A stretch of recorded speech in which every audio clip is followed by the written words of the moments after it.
कोरेगाव तालुक्यातील बहुचर्चित एकंबे जिल्हा परिषद गट एकंबे गण व साप गणासाठी अर्ज भरलेल्या 16 उमेदवारांपैकी 5 उमेदवारांनी अर्ज काढून घेतले आहेत। त्यामुळे 9 उमेदवार मैदानात राहिले असून अजित पवार यांची राष्ट्रवादी काँग्रेस व शिंदेंची शिवसेना एकमेकाला भिडणार आहे। या दोघांनाही एकाच वेळी अपक्ष लढणार असल्याचे स्पष्ट झाले आहे। एकंबे जिल्हा परिषद गटासाठी अर्ज भरलेल्या उमेदवारांपैकी अर्ज काढून घेण्याच्या शेवटच्या दिवशी वंचित बहुजन आघाडीच्या माध्यमातून अर्ज भरलेल्या एकसळ येथील शारदा तानाजी माने यांनी अर्ज काढून घेतला आहे।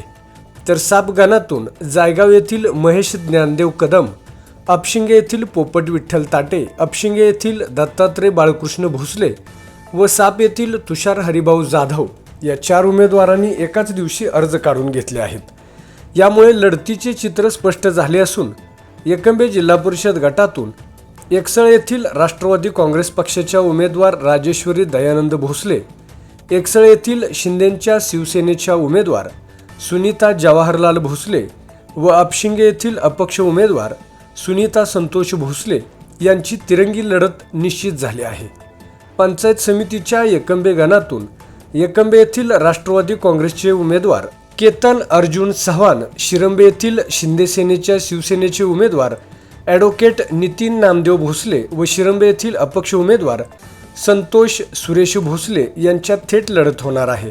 तर साप गणातून अपशिंगे येथील राष्ट्रवादी काँग्रेसचे उमेदवार अजिंक्य ज्ञानदेव कदम व साप येथील शिंदे सेनेच्या शिवसेनेचे उमेदवार भगवान जनार्दन कदम व साप येथीलच अपक्ष उमेदवार किरण तुकाराम जाधव यांच्यात थेट लढत होणार असल्याचे स्पष्ट झाले आहे।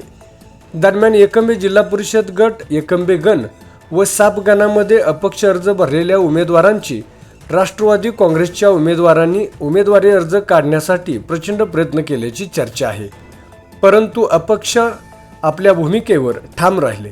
त्यामुळे राष्ट्रवादी काँग्रेस व शिवसेना अशा दोघांना एकाच वेळी अपक्ष लढणार आहेत।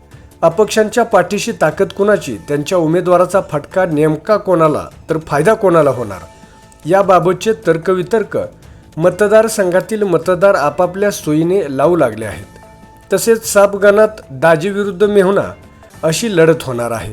साप ग्रामपंचायतीचे माजी उपसरपंच व विद्यमान सदस्य किरण जाधव यांना राष्ट्रवादी काँग्रेसने पंचायत समिती साप गणातून तिकीट नाकारल्यानंतर त्यांनी बंडखोरी करत अपक्ष उमेदवारी अर्ज भरून दंड थोपटले आहेत। तर साप येथीलच ग्रामपंचायत सदस्य भगवान कदम यांनी शिंदे सेनेच्या शिवसेनेतून दंड थोपटले आहेत। किरण जाधव हे भगवान कदम यांचे चुलत दाजी आहेत। गावातल्या गावातच ही मेहुणा दाजीची लढत चर्चेचा विषय ठरली आहे। दोघातील कोण बाजी मारणार हे पाहणे रंजक ठरणार आहे।